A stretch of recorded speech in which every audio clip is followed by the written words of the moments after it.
People don't understand just how good of a team they could have in game week 10 if they use their wildcard. If you want to know the best team that you can choose for your wildcard, stick around. I'll show you how.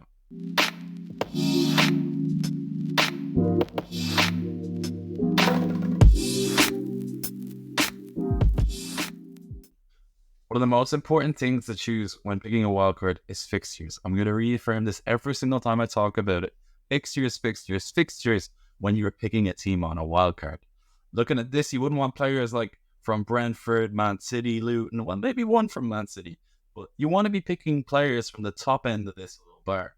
If you're looking at Arsenal, Liverpool, Crystal Palace, Villa, Brighton, West Ham, they all have really nice fixtures. So you should be tripling up or doubling up or even just having one of their players in your team moving forward. So we're going to first off focus now on the best teams out of all of this. Arsenal, Liverpool, Crystal Palace, Villa, Brighton, West Ham and Burnley. Arsenal are playing Sheffield United next, so you need a player from their team. I think most likely you should have at least two. There's lots of options here, whether it's Martinelli, it's Saka, it's Ben White, Gabriel, Saliba. Well, I'd say even, I would have said Raya, but probably not after the weekend. But there's lots of options to be having from that group of players. Liverpool as well. We all know Liverpool. They've got great players and they've got some great assets there too. As I said last week, Tsimikas is still a great option. Got subbed off at 60, so his minutes are a little bit limited. He's got so many set pieces. That's something that I don't think a lot of people accounted for. He is so much cheaper than Trent Alexander-Arnold, and I expect him to start most of the games. Looking at the fixtures, it's Forest, Luton, Brentford. You want players from Liverpool. You want Salah, you want Tsimikas, and then you want somebody else out of the rest of them. Whether that's Alisson, whether that's Luis Diaz, whether that's Jota, whether that's Darwin Núñez, you're probably going to want one of them. Now looking at the rest of the teams, Crystal Palace are a side that you're going to want players in. Probably not this week, but the weeks after. Because they've got Burnley, Everton, Luton, West Ham and Bournemouth. Looking at their team, there's not really an awful lot of interesting players. I like Johnson, I liked him from Gameweek 1, but Henderson's probably going to come in and take his position eventually. If you're looking at the other players, there's like Guehi and Anderson. Both of them, good centre-backs. Anderson's overperformed his XG massively, so I don't expect him to keep that going. For the price difference between him and Guehi's a better player. Dimitri Mitchell, don't care about. Nathaniel Klein, don't care about. Midfielders, do they have midfielders? Maybe. I don't think they do. And then their forwards, OddsOnFPL, are Mateta. None of those instill confidence in me. Moving on to Aston Villa. Villa are one of the best teams in the Premier League now, and they're playing Luton. If you're wildcarding, you need 3 of their players. There's really only 3 players to choose from. Well, 4. Douglas Luiz, Diaby, Watkins, and Matty Cash. There are other shouts like Lucas Dean and also Martinez, but I just don't think they're worth it when you've got options like those 4. Douglas Luiz is just a player that I've recommended probably for 3 weeks, and I've regretted not having him because it's been points. Now moving on to Brighton. Brighton have some really cheap assets like Carlos Baleba, who's a great ball progressor, and then they also have Simon Adingra, who's come in as a 5 million asset. I think both of these are cheap as chips and great enablers in a team. But Brighton also have some really good defensive assets, midfielders, attackers, but they're all a bit risky. Even the goalkeepers, there's rotation there. I don't know who's first choice, Steele or Verbrugge. They pretty much played the same amount of minutes. And they're not great defensively, are they?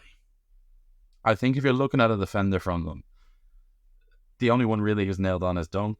So personally, I'd probably just steer clear. I don't think he's worth 5 million, especially with how many goals they're conceding as well. The midfield, though, as I've said, Baleba and Adingra, both value. Massive value. But the one player from Brighton who you need, 100% hands down, is Matoma. Matoma is just chef kisses. He's so good. I think you need him in your team.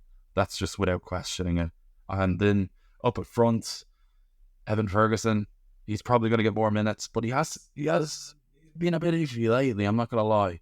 I think at 6 million, you're probably better off spreading the budget better in your midfield or defence and getting better players there.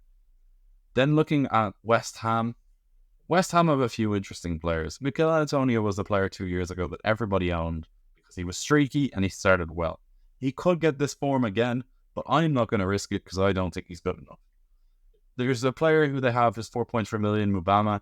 He's a bit of like a filler. I'd rather someone like Cameron Archer from Sheffield United because Archer will actually get minutes. At West Ham, there's 2 players that you should really be looking at. Maybe 3 if you include Zuma. Kufal at right back. I think they'll solidify. I think they'll get more clean sheets. And actually, James Ward-Prowse as well. But the main man that you actually want to be interested in and have in your team is Jared Bowen.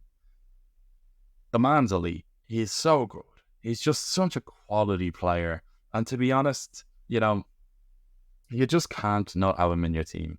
He's like Salah, but cheaper. I know I said Brian Mbeumo sort of like Salah last week, but it's because of the fact about left-footed and they're on the right wing and they're both class. They're on penalties. I just think they're interesting. Then looking at Burnley, I don't particularly like Burnley. I don't think they've been good since coming up. It just shows the massive gulf between the Premier League and the Championship. Burnley were so good last season, and out of the teams that have been promoted, I think the one that's impressed me most has been Luton, and it's not Brighton. But looking at their fixtures, they've got Bournemouth, Crystal Palace, West Ham, Sheffield United, Wolves. I think having somebody like a Charlie Taylor in there might be a little bit interesting as just a rotation player because he's so cheap as well at 3.9 million. Now moving on, I won't talk too much about the teams that you want to avoid, but there's teams like Everton, Bournemouth, Nottingham Forest, Fulham, Brentford, Man City, Luton and Chelsea. Chelsea have the worst fixtures of the lot. There's been a lot of talk about Cole Palmer.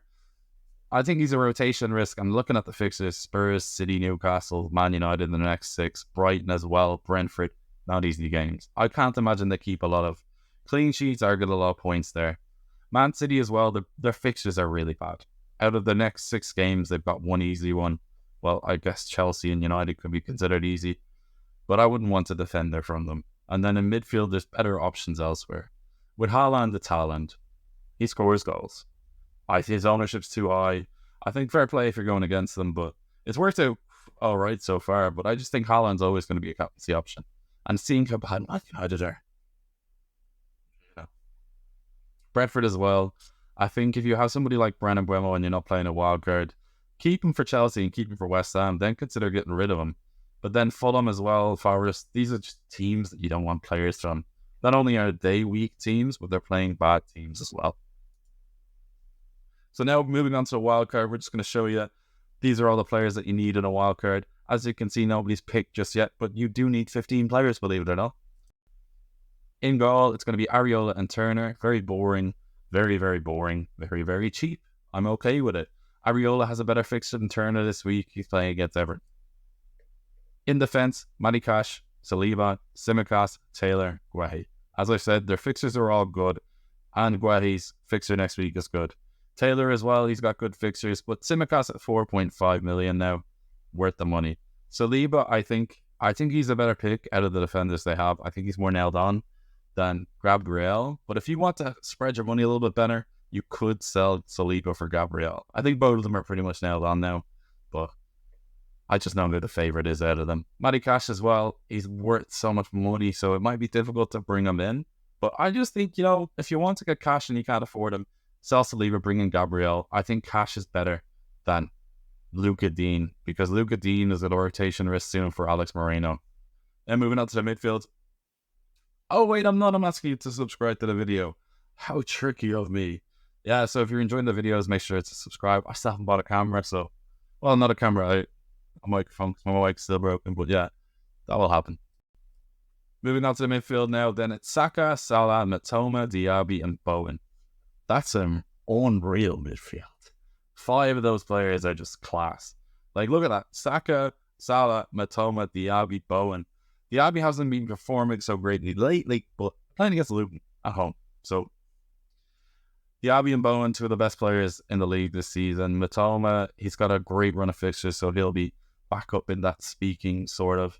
And then Salah as well. Salah and Saka, I think, are the 2 best midfielders in the league. Well, wingers, I guess. You could define winger, midfielder, however you want to. Saka, even if he has an injury doubt, Arteta's going to play him. Saka and Salah, both of those two, great captaincy shows this week. Nottingham Forest and Sheffield United, both of them will concede away from home. I think two of those are the best shouts this week. Then up front, no surprise, Ollie Watkins, the form player in the league. He's been so good this season. And Erling Haaland.